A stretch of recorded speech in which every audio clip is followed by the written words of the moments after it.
Hello friends, जैसा कि आप सभी का आज एसएससी एमटीएस का लास्ट डे था एग्ज़ाम का। आपका 26 जुलाई था और थर्ड शिफ्ट का एग्ज़ाम हो गया है।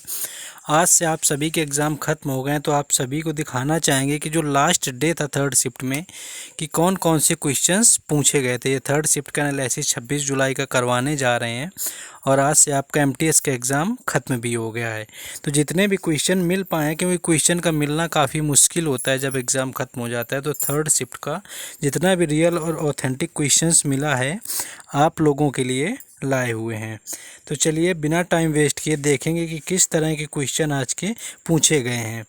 तो जो पहला क्वेश्चन आपका पूछा गया था कि करंट से आया था कि वर्तमान पंजाब के वर्तमान में मुख्यमंत्री कौन है।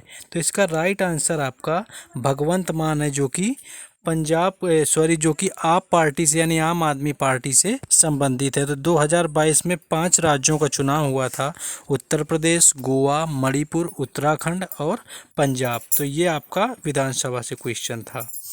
1905 में, अब अगर इसके बारे में एक क्वेश्चन था कि 1905 में, नेक्स्ट क्वेश्चन है ये, बंगाल विभाजन के समय भारत का वायसराय कौन था। तो इसका जो राइट आंसर है आपका लॉर्ड कर्जन जो है राइट आंसर है। तो लॉर्ड कर्जन के समय में बंगाल का विभाजन हुआ था। लॉर्ड कर्जन ब्रिटिश वायसराय हैं जिन्होंने बंगाल का विभाजन किया था। लॉर्ड कर्जन ने 20 जुलाई 1905 को बंगाल विभाजन की घोषणा की हुई थी। नेक्स्ट क्वेश्चन आया हुआ था, पेलाग्रा रोग किस विटामिन की कमी से होता है। तो इसका जो राइट आंसर है आपका विटामिन B5 इसका राइट आंसर था। इस विटामिन की कमी से जो ये रोग होता है B5 की कमी से, और इस बीमारी में क्या होता है कि जीभ व त्वचा पर दाने और पपड़ियाँ पड़ जाती हैं, पाचन शक्ति भी कमज़ोर हो जाती है तथा तंत्रिका तंत्र भी क्षीण होने लगता है। तो ये आपका क्वेश्चन आया हुआ था। नेक्स्ट क्वेश्चन था 2011 के अनुसार सबसे ज़्यादा जनसंख्या किस राज्य की है। तो 2011 के अनुसार अगर उत्तर प्रदेश की जनसंख्या आपकी सबसे ज़्यादा थी, जो कि 19 करोड़ कुछ थी, यानी 20 करोड़ की लगभग थी। तो उत्तर प्रदेश की जो जनसंख्या है सबसे अधिक थी।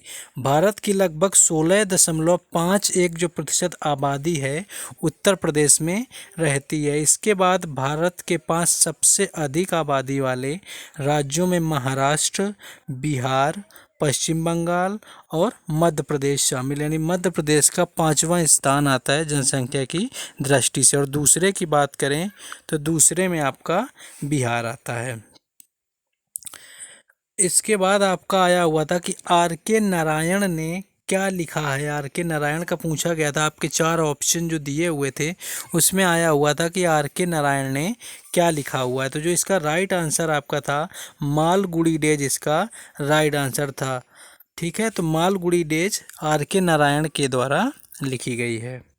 नेक्स्ट क्वेश्चन आया था, दशक में बड़े हुए कई बच्चों की याद का ईसाई हिस्सा होगा। चलिए उसी का पार्ट था।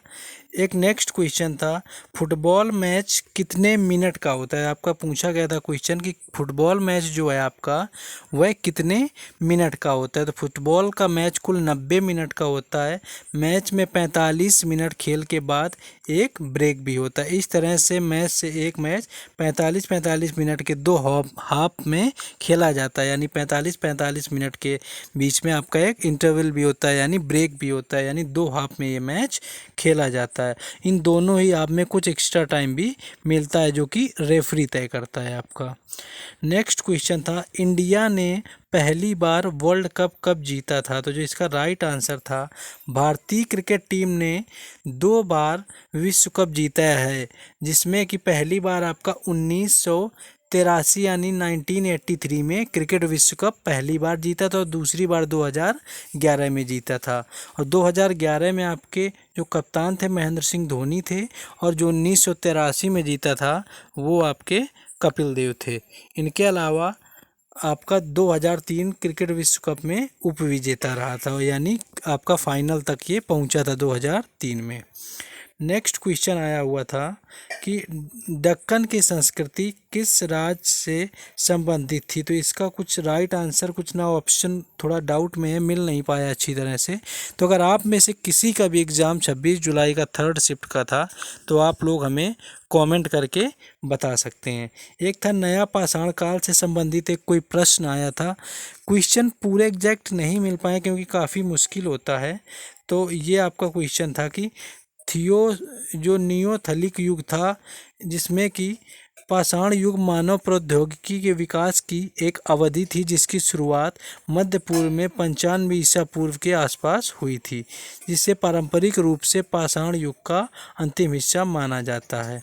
इसके बाद एक क्वेश्चन आपका जो आया था, 44वें संविधान संशोधन में किस मौलिक अधिकार को हटा दिया गया। तो जो इसका राइट आंसर था आपका, तो 1978 में जो 44वां संविधान संशोधन था, अधिकारों की सूची से संपत्ति के अधिकार को हटा दिया गया था। संपत्ति का अधिकार कोई मौलिक अधिकार नहीं, केवल यह आपका कानूनी अधिकार वर्तमान में है।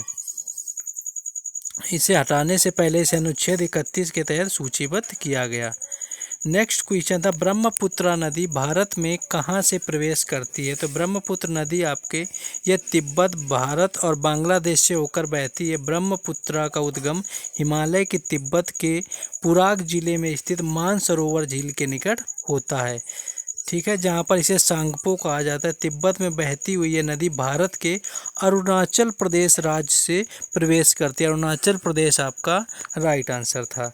आपका बाद में भारत का पड़ोसी देश कौन कौन है, ये क्वेश्चन पूछा गया था, जिसमें कि आपका 6 भूमि से सीमा मिलने वाली आपकी 6, जिसमें पाकिस्तान, चीन, नेपाल, भूटान, म्यांमार और बांग्लादेश शामिल है। ये आपके जो स्थलीय सीमा बनाते हैं। और अगर जलीय सीमा की बात करें तो मालदीव, श्रीलंका और आपका आपका जलीय सीमा बनाता है। तो ये भी आपको याद रखना है। तो फ्रेंड्स, इतना कोशिश करने के बाद आपके कुल इतनी यही यानी कि इतने क्वेश्चन मिल पाए 3rd शिफ्ट के 26 जुलाई का, और लास्ट एग्ज़ाम था आज आप लोगों का। अब देखेंगे कि इसका कट ऑफ कितना रहता है आप लोगों का। जिन लोगों का एग्ज़ाम अच्छा हुआ है उन लोगों को बेस्ट ऑफ लक कहना चाहेंगे कि आप लोगों का सिलेक्शन हो, और जिन लोगों का एग्ज़ाम किसी रीज़न से अच्छा नहीं हो पाया है तो उनके लिए भी यही कहना चाहेंगे, आप लोग बेहतर तैयारी कीजिए। आप हमारे साथ जुड़िए, हम आपका GS इतना बेहतर करवा देंगे, आप 17 से 18 क्वेश्चन आराम से कर ले जाएंगे।